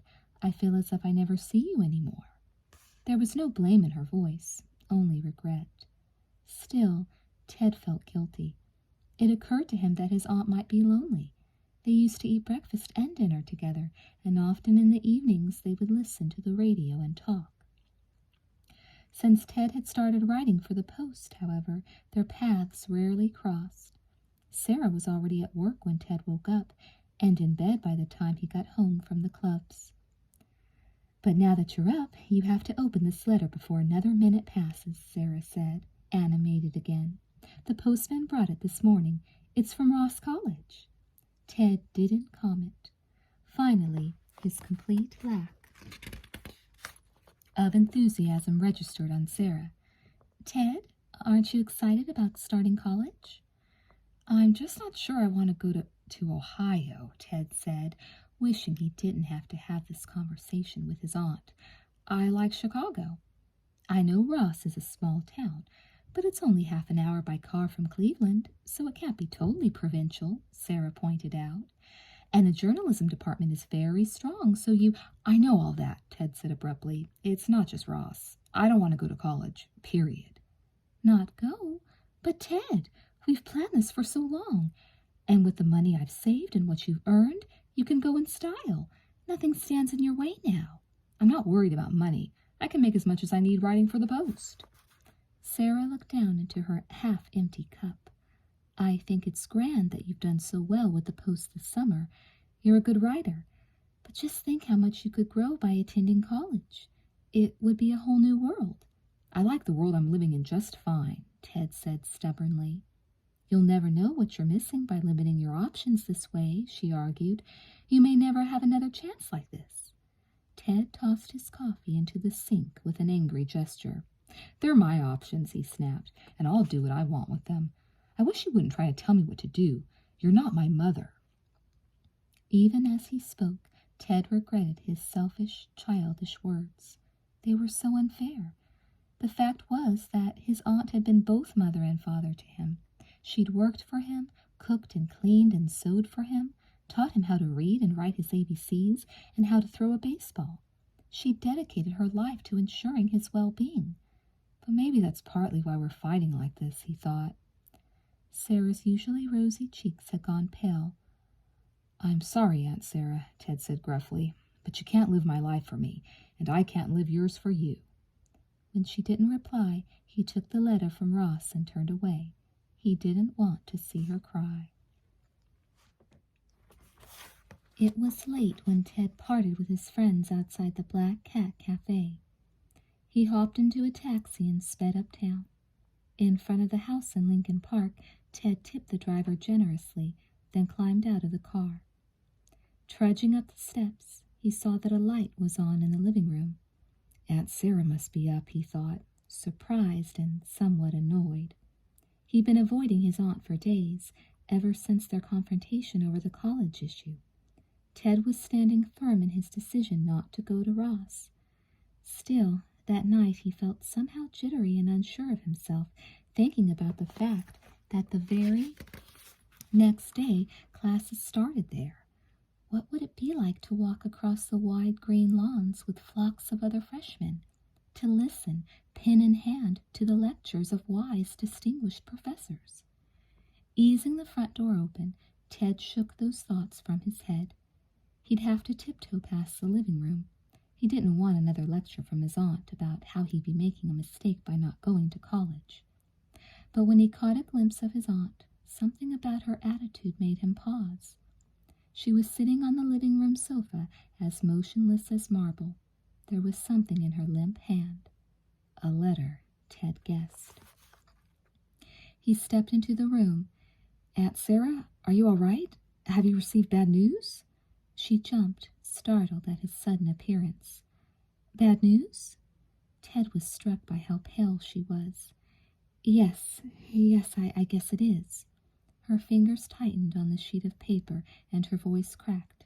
It's a letter from a solicitor in Vista, California. Ted knew that Vista was the town where his aunt and his father had grown up. My father, your grandfather, has died. He left all of his money to us in his will. There's a sizable amount. Ted wrinkled his brow. What do you mean? My grandfather died years ago, didn't he? Sarah shook her head. Then why did you tell me that he did? Ted walked over to his aunt and stood staring down at her. Why? To his surprise, he saw that her hands were shaking. In fact, her whole body was trembling. My father and I were estranged, she began. The words were flat and toneless. When I was a girl about your age, there was a young man, Edward Brooke. We were in love, but my father forbade me to see him. Edward was poor, a working-class man. He wasn't good enough for me in my father's eyes, so we eloped to San Francisco. But before we could be married, the great earthquake struck. Edward was killed. I went home to Vista, and my father and I reconciled. Ted was astonished by this story. He'd had no idea his aunt had had such a tragic, romantic adventure in the days before she adopted him, but he still didn't understand.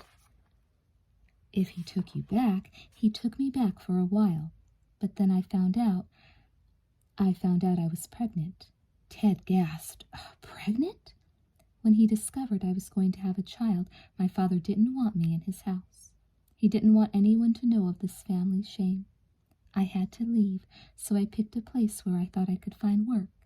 Chicago was booming, so I came east with my baby. The incredible words sank slowly into Ted's numb brain. Your baby? For the first time, Sarah lifted her eyes to his. They were misty with tears. My baby, you. No, Ted whispered. I couldn't tell you the truth. Don't you see that? But my father and mother, James and Edwina. James wasn't my older brother. He was my twin, Sarah said. He never married or had children. He died of influenza at 17.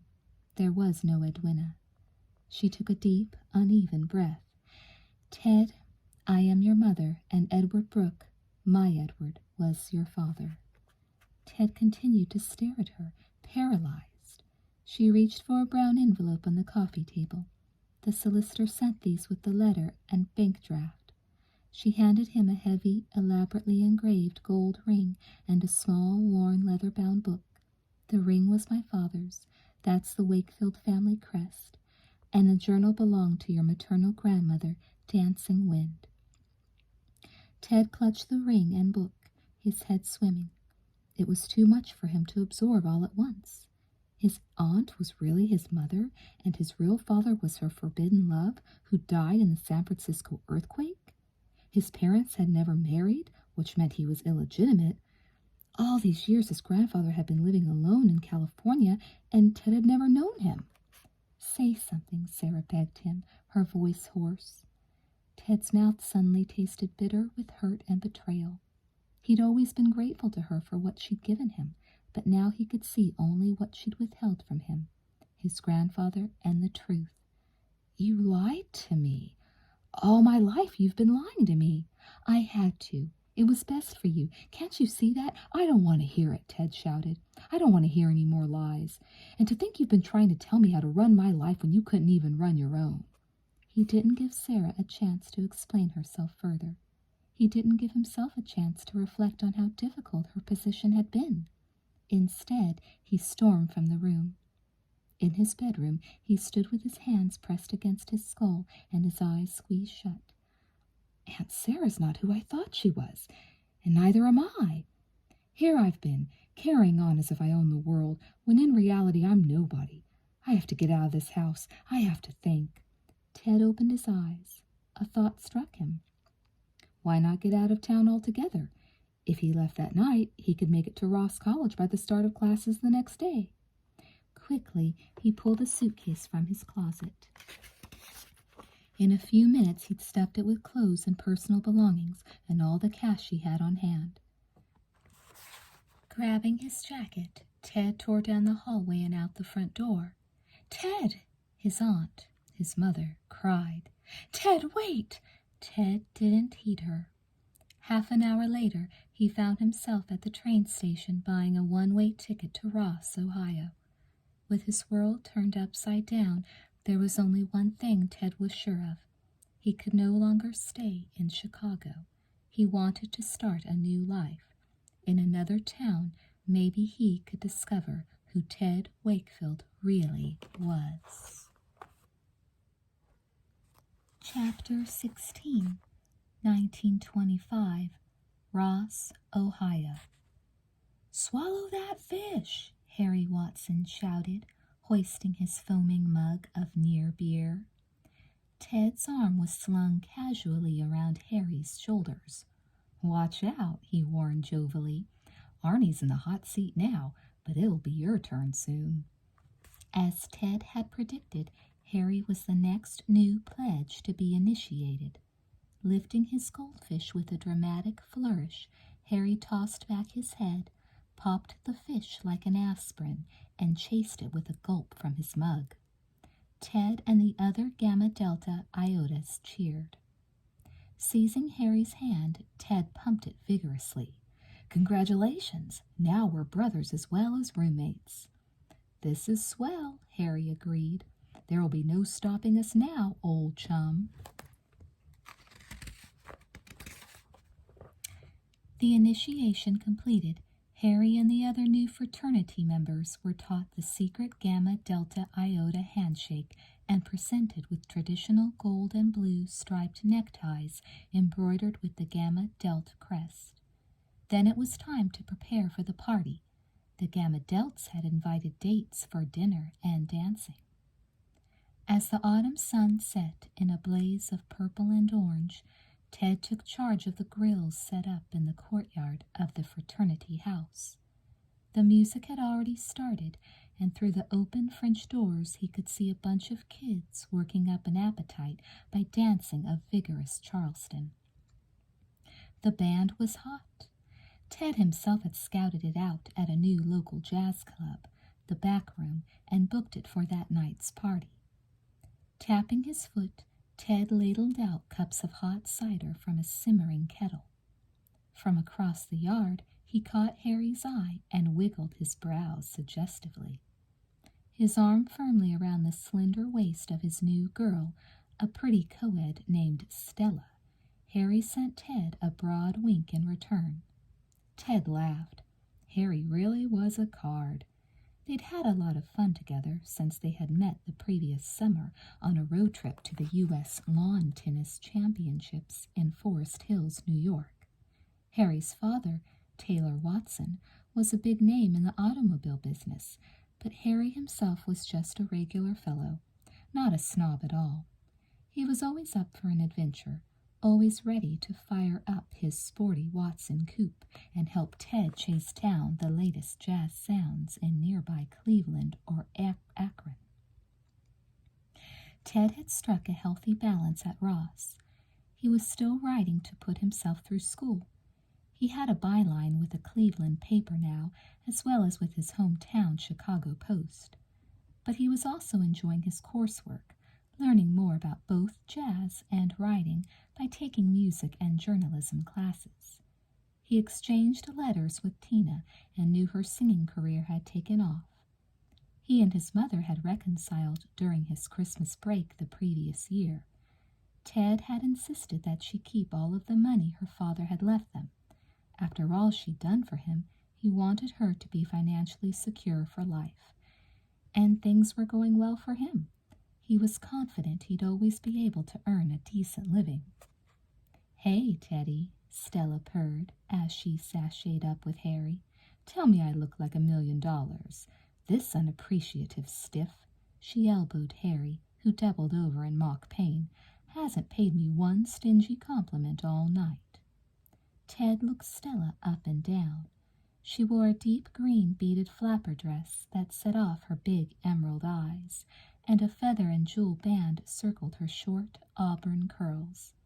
Stella was a knockout. Ted executed an exaggerated bow. "Stella, you are ravishing," he said smoothly. Taking her hand, he lifted it to his lips. "None of the other girls here can hold a candle to you. You take my breath away. And if Harry here weren't my nearest and dearest friend, I wouldn't trust myself." Harry shook his head, grinning. "What a bunch of hokum." Stella's cherry-red lips curved in a smile. "I like it. You should take notes, Harry." Ted handed Stella a cup of hot cider. She eyed him speculatively through the steam. "What I can't understand is why a suave fellow like you doesn't have a date for the first Gamma Delt bash of the season." "There's only one Stella Rivers on campus," joked Ted, "and Harry Watson snapped her up before I got a chance to." Stella tossed her reddish curls and laughed. "Now that is a bunch of hokum," she said. "Come on, Harry, give me the scoop on why Ted Wakefield, star reporter, doesn't have a date. You have a tragic romantic past, right? There was a girl, a striking brunette, no, a platinum blonde. Her father was a Milwaukee beer baron, but the family company went bust because of prohibition, and when you found her, she was selling cigarettes on a seedy Chicago sidewalk. You fell for her hard and wanted to lift her out of the gutter, but she was too proud." Stella giggled at her own silliness. "Am I close?" Ted smiled but didn't comment. A tragic romantic past, that wasn't exactly it, but there were things about himself that he hadn't told any of his college friends, even Harry. Ted had distinctly mixed feelings about his family history. With time, he had come to sympathize with his mother, but he couldn't help feeling a lingering sense of shame about his illegitimate birth. As a result, he decided to keep the secret of his parentage to himself, which meant that while Ted and Harry were practically constant companions, Harry didn't know nearly as much about Ted as Ted knew about Harry. It was safer, Ted often thought, not to let anyone get too close. Maybe that was why he didn't encourage the attentions of the many attractive Ross co-eds who made it clear they'd like to get to know him better. Getting no response from Ted, Stella turned to Harry. He lifted his shoulders. "Don't look at me. I think the man's just choosy." He pulled her close, "Just like me." With another wink at Ted, Harry sauntered off toward the dance floor with his date. Ted flipped the first round of well-done steaks onto a platter and threw on the next batch. He looked in at the dancers, suddenly feeling a bit wistful. He couldn't help being envious of Harry, not because Harry had Stella, but because Harry had confidence. Everything about Harry was top drawer. Harry was born to go to a college like Ross, to join a fraternity like Gamma Delta Iota, whereas Ted, despite his social and academic success, was always secretly conscious that he was somehow different.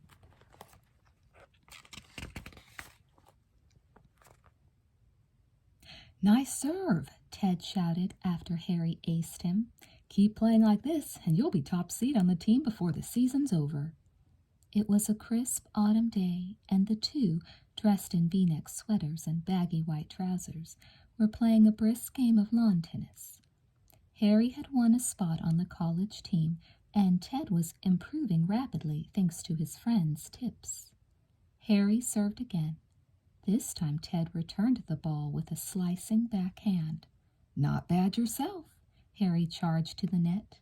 A rapid volley ensued, with Ted finally taking the point by lobbing the ball over Harry's head to the baseline. Harry dropped his racket and grabbed a towel that was draped over the net. He swabbed his forehead. "Let's call it a tie, old chum. If I let you run me around like this for much longer, I won't cut much of a figure on the dance floor with Stella tonight.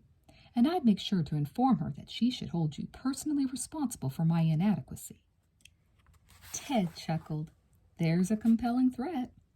Together they strolled to the corner of the court where they'd left their jackets. Harry slipped his on, then patted the pocket. "Just remembered, I have something to show you," he said to Ted. He pulled out an envelope. "It's a letter from Samantha. I've told you about my gorgeous 16-year-old twin sisters, Samantha and Amanda, haven't I?" "Only about 1,000 times." Harry grinned. "Well, they're simply the most fabulous girls in the world, and if you think I talk your ear off about them, you should hear what I've told them about you." "What have you told them?" "Nothing but the facts. And I sent a snapshot of the two of us. My sister returned the favor. Here, take a look at this." Harry removed a photograph from the envelope and handed it to Ted. "Tell me she won't be a movie star someday." Ted whistled. The girl in the picture was breathtakingly beautiful.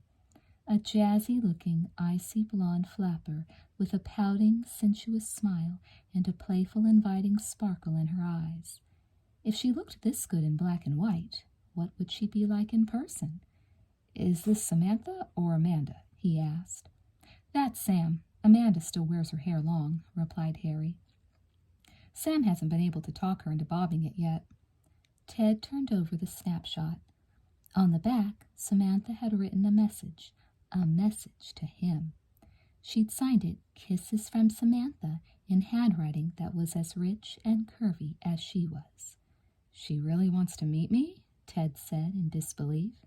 "She's dying to," confirmed Harry, "and she's commanded me to twist your arm until you promise to stop in Detroit for a visit with my family on your way home to Chicago for the holidays." "You don't have to twist my arm." Ted returned to studying the girl in the photo. "I drive a few miles out of my way to meet Miss Samantha Watson." "And her equally charming twin sister, Amanda," Harry reminded him. "Double the reason for a detour. You and Samantha are bound to hit it off." Harry was clearly pleased at the prospect of a liaison between his best friend and his younger sister. "She loves jazz and she can dance all night." "Sounds like the girl of my dreams." Ted waved the photo. "Mind if I keep this?" "She's probably hoping it'll end up under your pillow." Ted pocketed the photo, intrigued. There was something about Samantha Watson. Suddenly, he had a strong, exciting intuition. The beautiful girl in the photograph was going to have a big impact on his life. Harry stumbled off to the bedroom, undressing as he went. He tossed his scarf on a chair, his raccoon coat on the couch, his necktie over the bedroom door. Still standing in the study room of their apartment, Ted went to the window and opened it a crack, letting the brisk February air flood the room. It had been another late night at the back room, and he was ready to hit the sack himself. But there was some mail lying on his desk that he'd been waiting for a private moment to read. As soon as he heard Harry snoring, Ted sat down at his desk and pulled an envelope from under a textbook. Lifting it to his nose, he closed his eyes and breathed deeply of the delicate, unforgettable fragrance the writer had dabbed on the stationery. Amanda. Ted didn't open the letter right away. Instead, he gazed out the window. The snow had turned to rain, as if the season couldn't decide whether it was spring yet or still winter. It didn't matter to Ted, who was reveling in the warmth and immediacy of his memories. In his mind, it was December again, and the moonlight was bright on the new snow and on Amanda's angelically beautiful face. Sometimes Ted couldn't believe his good fortune. Harry's sister Samantha was as much fun as Harry had promised. While visiting the Watsons that past December, Ted had enjoyed dancing up a storm with her and talking to her about Fitzgerald's novels and motion picture stars like Charlie Chaplin and Clara Bow. But it wasn't Samantha Ted had fallen for during his holiday visit. To his surprise, it was her twin sister, Amanda, who had turned out to be the girl of his dreams. What was it about Amanda? A smile touched Ted's lips as he pictured her in his mind. Amanda equaled Samantha in beauty, if not in flash and dazzle. Her hair was like spun gold, her eyes a deep blue green like a mountain pool, her creamy skin as soft and inviting as velvet. But more attractive were Amanda's inner qualities. She was warm, gentle, poetic. Ted recalled the evening a few days before Christmas when he, Harry, and the twins had gone to a local roadhouse to hear some jazz. At the Watsons' home later that night, as the rest of the household slept, Ted had wandered downstairs to find Amanda curled up on the sofa in her robe, her silky hair loose about her shoulders, writing a poem by the light of the moon. She had been shy about her poetry, but at his urging she'd read some of it to him. Then it had been as if they were spellbound. Somehow they had found themselves in each other's arms, sharing a deep, long, magical kiss. In that moment, an incredibly deep connection had been forged between them. Both felt as if they'd known each other for much, much longer than a single weekend. The bond had been strengthened through their correspondence. Since Christmas, Ted had lived for Amanda's letters. Each time she wrote, she was more open about her feelings for him, more passionate. Eagerly, Ted broke the seal on her latest letter. He read it quickly, then reread it more slowly, savoring each word, the grace of her handwriting, the perfume of the stationery. Amanda had good news. I finally told Sam about our correspondence, she'd written. She was a little miffed, but for the most part she's taking it well. Because the whole Watson family had assumed that Ted was interested in Samantha, Samantha herself included, Ted and Amanda had been conducting their romance in secret. Ted hadn't told Harry that he exchanged letters with Amanda, and Amanda made sure she was the first one to the mailbox each afternoon. Ted had pressed Amanda to come clean with Samantha, feeling it was best to be honest. Amanda had been hesitant, afraid to hurt her twins' feelings. But all's well that ends well, Ted thought, relieved. He felt good knowing that he and Amanda were doing the right thing by Samantha, of whom he was genuinely fond. Now there was only one smudge on Ted's conscience. As he put pen to paper to begin a letter to Amanda, Ted frowned. There was one aspect of that evening at the jazz club in Detroit that he didn't take pleasure or pride in recalling. The fact that he'd been untruthful with Harry and his family about his background. C.C. Earle, a jazz musician Ted knew well, had been playing at the Roadhouse. At one point, Earle had joined Ted's party and recounted the hard-luck story Ted had once told the musician when he was trying to persuade Earle to grant him an interview. It had been a nice piece of fiction, featuring a grandfather who'd struck it rich during the gold rush and a dwindling family fortune that forced Ted to make a living by his pen. Amanda and Samantha had found the story terribly romantic, and they admired Ted greatly for working his way through school, so Ted had let them believe it.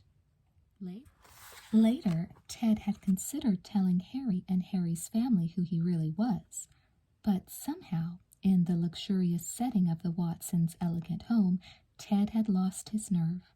The Watsons were high society. They were too well-bred ever to say so, but might they not think less of him if they knew his true family history? No, not Amanda, Ted thought. Though she was wealthy, she cared for him because of who he was inside. He could trust her. Some day he'd open up to her, find a way to tell her the truth. In the meantime, he could only count the days until he was with her again. That, and fill page after page with heartfelt expression of love. Dear Amanda, Ted wrote rapidly, the night is cold, but I am warm with dreams of you.